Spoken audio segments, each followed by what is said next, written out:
Chapter 3. Another Something Wonderful. Life in our house had definitely changed. Dad would come home at night with an armful of grocery bags and fix our dinner. The washing machine was almost running. Every time Tootsie had a feeding and was burped, she'd spit up. She had to be changed about 6 times a day. Fudge started wetting his pants again and then his bed. Mum and Dad said he was just going through a phase and that if we were patient, it would pass. I suggested putting him back in nappies, but nobody else thought that was a good idea, very good idea. One afternoon, Mum started to cry right in front of me.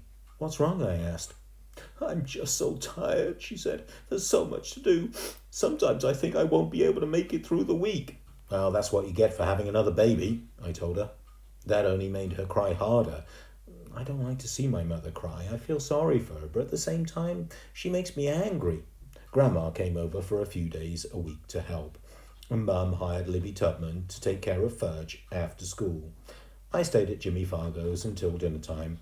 Nobody seemed to miss me around the house anyway.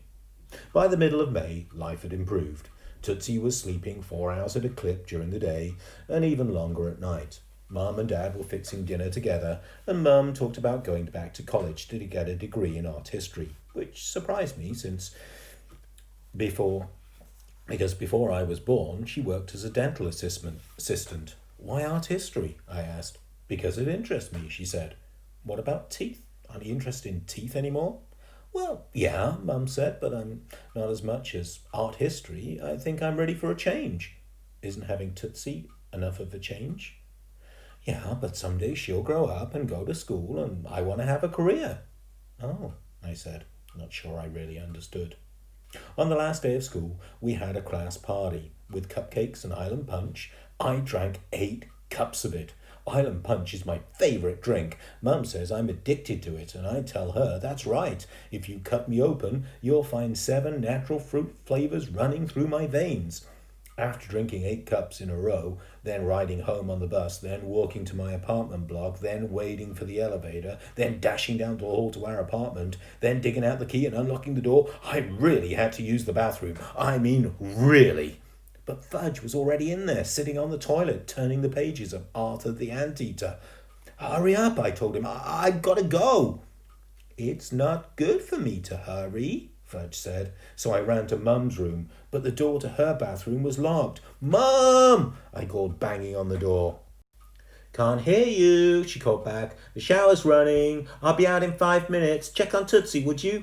So I ran to my bathroom, but Fudge hadn't moved. "Come on," I said. "This is an emergency. I drank 8 cups of island punch this afternoon." "I drank 2 glasses of charcoal." "How about getting off just for a minute?" "It would be good for me," Fudge said. "Oh, come on, Fudge." "I can't think when you're in here," he said. "What do you have to think about?" "Making." I could have lifted him off, but now he's stopped wetting, we're all supposed to encourage him to use the toilet. So I ran down the hall again, thinking Tootsie has it easy. She just lets it out wherever and whenever. And then I remembered that my teacher had read us a book about life in England in the 18th century. People used chamber pots instead of toilets way back then. I wish we had an old chamber pot handy. I was getting desperate. I ran into the living room and looked around. We have a big plant in the corner. It stands about 5 feet high. Should I wondered. No, that's disgusting, I thought.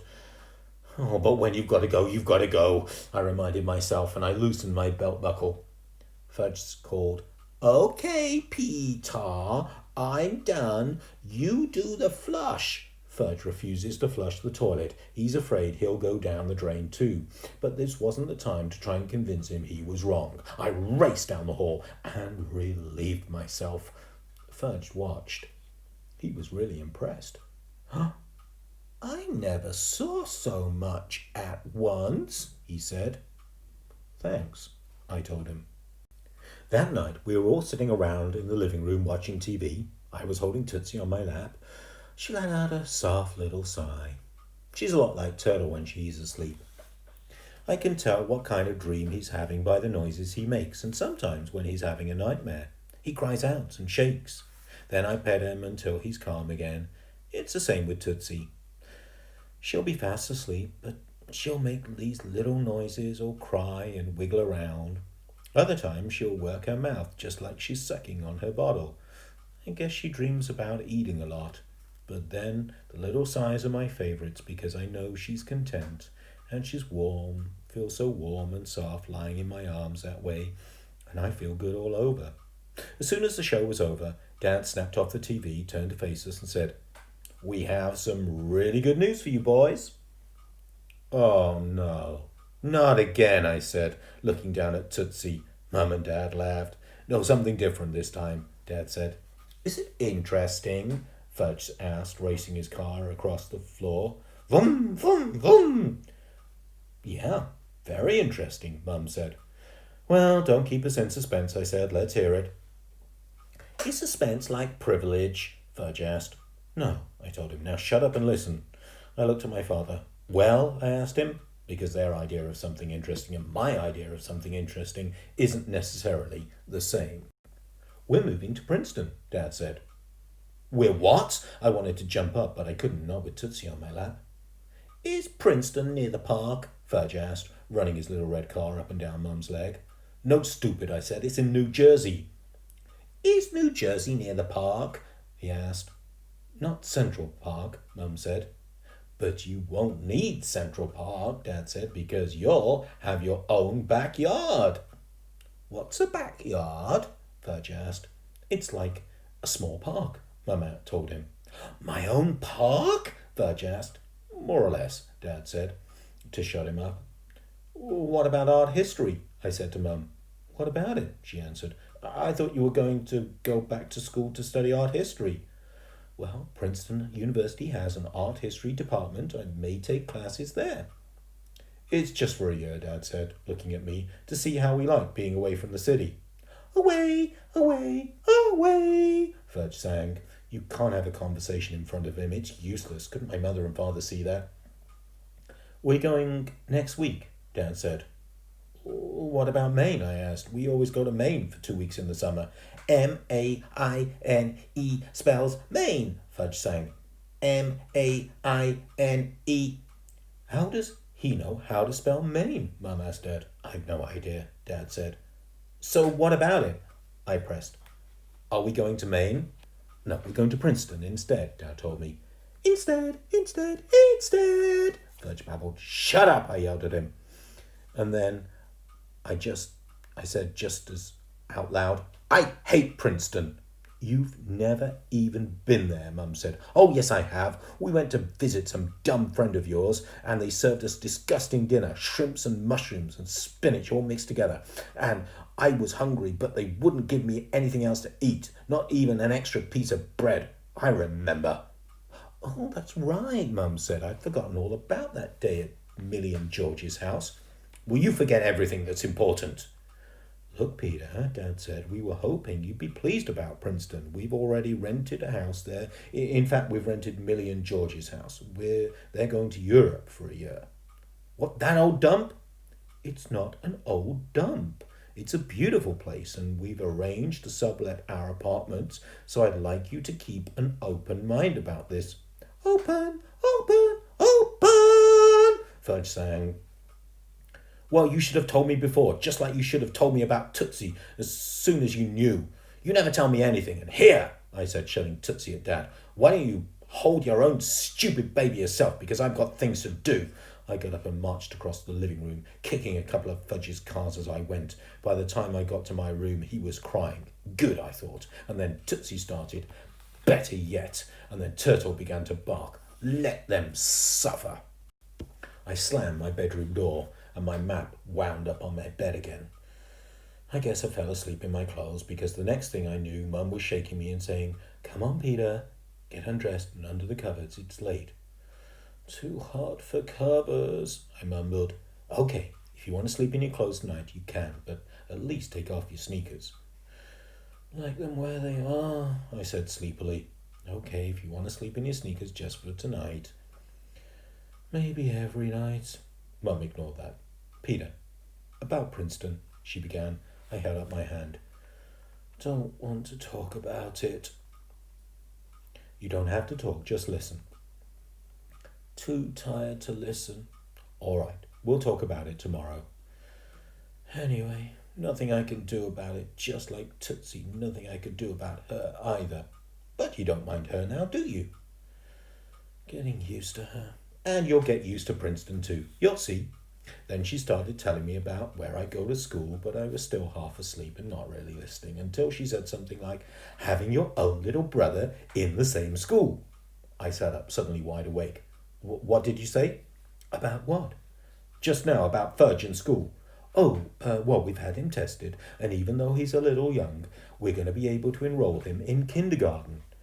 After all, he's had a full year of nursery school, and you know he can count by tens and recite the alphabet, and he knows his months and days of the week and colours, and he can even spell Maine. Yeah, I said, we all know the kid's a genius, but you said something else about him going to the same school as me. That's right. You'll be in the 6th grade, and he'll be in kindergarten. Won't that be fun? Fun? I said. I jumped off the bed and grabbed my Adidas bag. You think it's fun to go to a new school? I don't even know anybody there, and I definitely don't want to go to the school with that little monster. You don't understand anything, do you? I opened my dresser drawer and dumped my clothes into my bag. This time, I am really leaving. Peter, honey, Mum said, you can't run away every time you hear something you don't think you like. I don't think it, I know it. All right, even so, running away doesn't solve anything. Well, maybe not for you, but it does for me. I tossed my baseball glove, my favourite jeans, half my Mad magazines, and a few of my smaller maps and a couple of cassettes. Shall I make you a peanut butter sandwich to take along? Mum asked, smiling. Don't give me that little boy stuff, I told her, because I mean it. I'm leaving. She stopped smiling. I can understand how you feel, but Daddy and I thought, yeah, Daddy and you don't think the same as me. Well, I'm beginning to see that. And if you cared about me at all, even just a little bit, you wouldn't have done this. You wouldn't have. Peter, we care a lot about you. That's one of the reasons we're moving to Princeton. And we didn't even get to tell you the really big news. Oh, there is more, I said. Well, I can't wait to hear it. Daddy is taking a year off. I stopped packing. What? He quit his job at the agency? No. Well, he's been fired? No. Well, then what? He's taking a leave of absence. Wait, he wants to tell you himself. She went to the door and called, Warren! Warren, can you come in here? I'm changing Tootsie, Dad called back. Be there in just a minute. I thought Dad never changed a nappy in his life. Well, he didn't, not until Tootsie came along. What's so special about her nappies? I asked. Nothing. It's just Dad realizes he's missed out on some of your baby experiences, and he doesn't want to make the same mistake again. He's so busy changing Tootsie, he hasn't got time for anybody else. Peter, that's not fair, Mum said. What do you know about fair? Dad came into my room smelling like baby lotion. I told Peter you have a surprise for him, Mum said. I'm taking a year off, Dad said, and that way I'll be able to spend more time with the family because I'll be working at home. I'm going to write a book. A book? That's right, on the history of advertising and its effect on the American people. Can you write something more interesting, I said? Like a book about a kid who runs away because his parents decide to move without asking him first? Sounds like a good story, Dad said. Maybe you should write it yourself. Maybe I will, I said. And I'd like to know how we're going to eat with you not working. Well, we've got some money saved and I'll probably get an advance for writing the book. Give it a chance, Peter, Mum said. I'll think about it, I told her. But if I'm gone in the morning, don't be surprised. And then, from the other room, we could hear Fudge singing himself to sleep. M-A-I-N-E spells Maine. F-U-D-G-E spells Fudgy. P-E-T-E-R spells Peter. B-E-E-R spells whiskey. Will you listen to that, I said. The kid should be a big hit in kindergarten.